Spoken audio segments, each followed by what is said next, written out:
Hello and welcome to Passing the Torch, an online Bible study with your host and teacher, Bob Clark. Yeah, that's me. Today, I'm excited to give up an invitation to a set of studies, actually a set of 8 studies that we're calling a Mosaic of Bible Prophecy.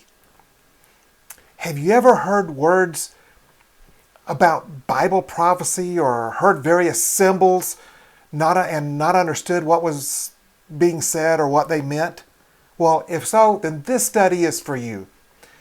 As I said, we're going to be doing, as I understand it right now, a set of 8 studies. Not 8 lessons, but 8 studies with many lessons each. So this first study will be an introduction to and a summary of Bible prophecy. And I'll go a little bit more into that in the next chart. The next study is a brief history of Israel. Don't get fooled by brief. That's going to be an in-depth study that goes through 4,000 years of Jewish history plus. And we'll talk about many things that actually pertain to Bible prophecy if you understand the typology. Next, we'll go into world empires through the eyes of Daniel. And we'll actually go through the book of Daniel and explain a lot of things. Next, we have the panorama of church history, that we will use Revelation chapters 2 and 3 as our basis for understanding that church history. In the words of Jesus and others. So this will be talking about Bible prophecy that Jesus said, as well as a lot of the Old Testament prophets. Then we'll go into the book of Revelation itself. Next, we'll talk about Messiah the King, and we're going to show through the Old Testament that Jesus was Mashiach Nagid, that is, Messiah the King. And finally, we'll talk about historic and prophetic Jewish feasts. So this introduction study, we're going to start off with some lessons on an introduction to the studies in general.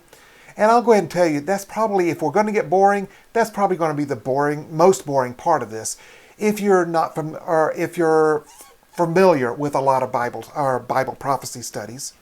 Next, we'll go into background. That is a background for understanding Bible prophecy.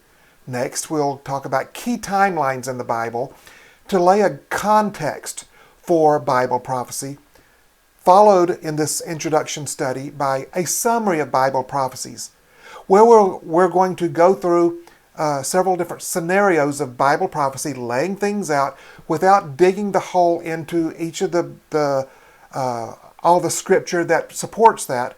We're going to do that in the other 7 lessons. But wait, there's more. Okay, so that you understand, our view as we go through these studies is pre-millennial, pre-tribulation rapture of the church. So if you understand what those words mean, that gives you an idea. But we're going to try to explain some of the other views and explain from the Bible why we hold the views that we do. We're going to provide a lot of excellent background for understanding much of the rest of the Bible, as well as world history that still affects us today. So we'll be talking about history of Israel, history of empires affecting Israel, and we're going to touch on other empires as well, and a history of the church.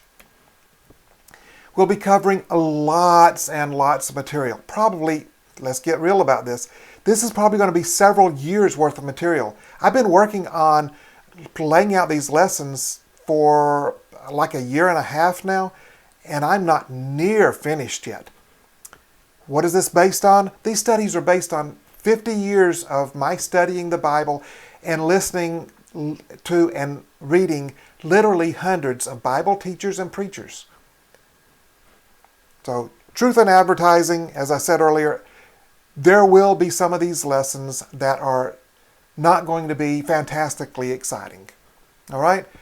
But they're needed or desired for laying a good foundation for understanding the Bible or Bible prophecy.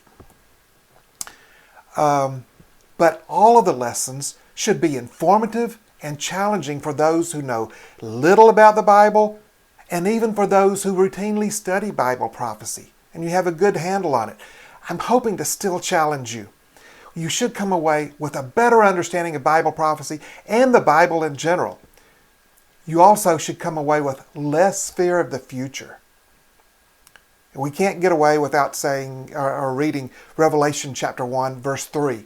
Blessed is he who reads and those who hear the words of this prophecy and keep those things which are written in it, for the time is near. Now, how can you keep the things written in Bible prophecy if you don't know what it says? So there's your challenge for coming along with us. Our goal in these studies is to make understanding Bible prophecy and the Bible simple. So you are invited to this brand new set of studies. We encourage you to come along with us on this exciting journey into Bible prophecy through the wilderness of the Bible and world history. And with that, we hope to see you with our first lesson in this study here on passing the torch. So long.